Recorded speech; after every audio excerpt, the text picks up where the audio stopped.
So let's move on. Let's move away from the free agency, from the free agent pickups that we got this offseason. Let's go on to individual players of this season.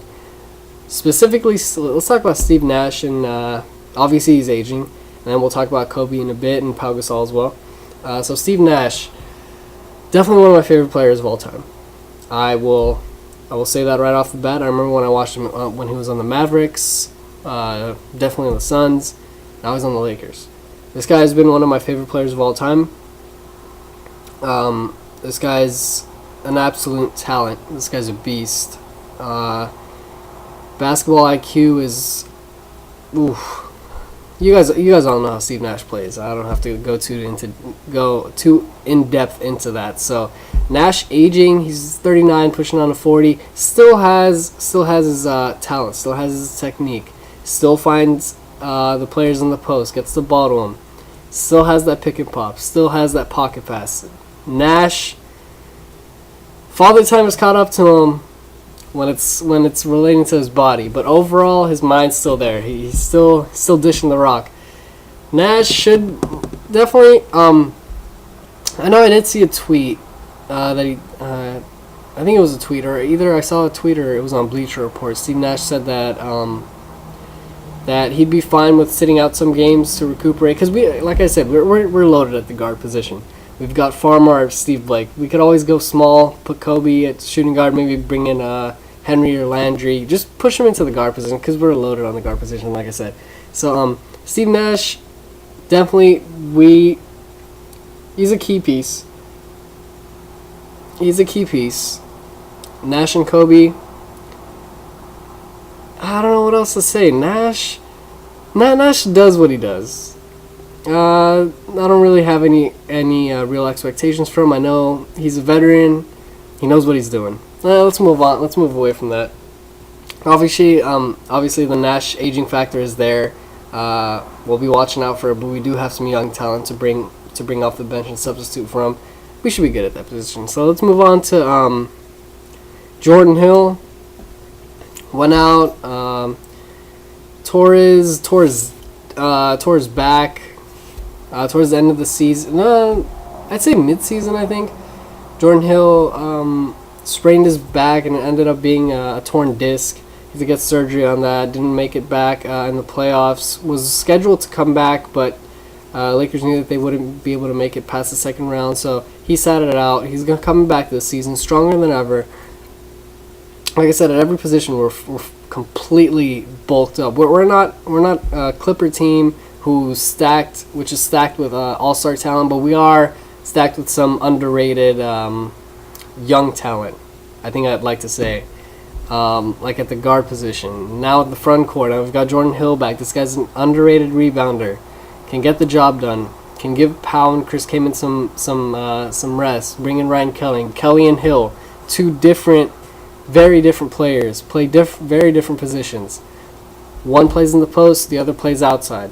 Both can rebound, both solid guys. Hill, I'm kind of excited for. I like to see how that works out. Definitely one of my more favorite players of the Lakers right now, just because of the energy that he brings off the bench. So let's move on to the D'Antoni system. Looking at the D'Antoni system, fast-paced, runners, athletes, three-point shooters, athleticism. Take all that and just cram it into one little thing, and this is the D'Antoni system. Loves fast pace. Last year's team with Metta World Peace and Dwight Howard in the lineup didn't work out as well. Pau Gasol was a little slower, couldn't take over the post when they were running down the court. Dwight Howard occupied that space. Didn't work out as well. Yeah, we had the all-star talent. We were good on paper. Just did not work out. Liking it this season.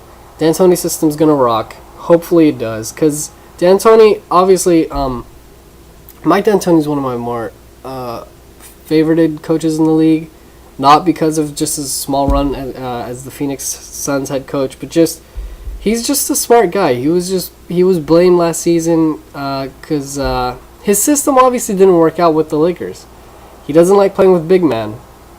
They don't run as well, and it just doesn't fit his system. Liking it this year, like I said, we've got Steve Nash, Farmar, Blake coming for the point guard position.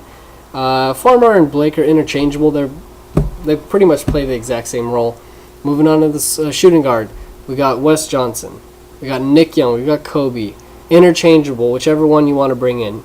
Landry and Henry. They're both, I saw them in the summer league. Hopefully they get some time. D'Antoni does have a history of not playing his younger guys. Kind of showed last season he didn't play Gallock. We had like a 7-man rotation. Didn't work out in the long run because Kobe was playing a lot of minutes. Hopefully D'Antoni does give him a chance. But looking at the lineup, moving on to the small forward position, Young, you could play Henry, Landry in that position too. You could put Kobe in there if you want to go small. Works out. Front court. Looking at that, Pau Gasol and Kaman, I don't know if Kaman's going to play center, which is what I'd probably go for. But whichever way it works out, they both play the exact same role. They're pretty good rebounders. Both very finesse type of game. They both have a very finesse type of game. They have low post. They're very talented in the low post. Pau Gasol, as we know, has the footwork.